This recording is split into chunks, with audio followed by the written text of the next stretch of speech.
In this episode, we will learn about the figure 8 bend, also called the Flemish Bend.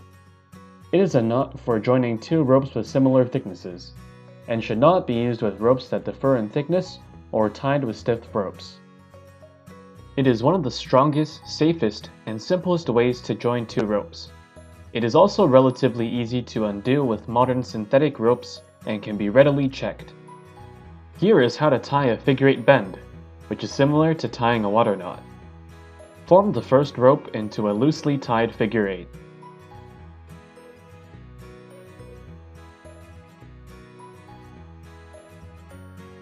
Following the working end of the first rope where it exits the knot, feed the working end of the second rope around the knot, parallel at all times with the first so that it exits alongside the standing part of the first rope.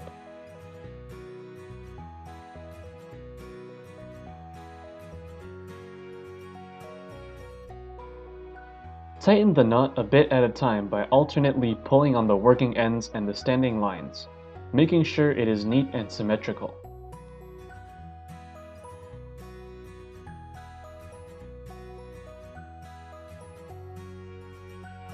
The figure 8 bend is easier to tie than the double fisherman's bend. It is also easier to untie after being loaded.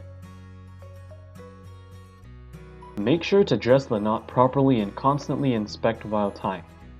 In standard practice, you leave the working ends with a minimum of 6 inches or around 15 centimeters of rope. Lots of people confuse this with the flat figure 8 bend, which looks similar but has both working ends on the same side of the knot.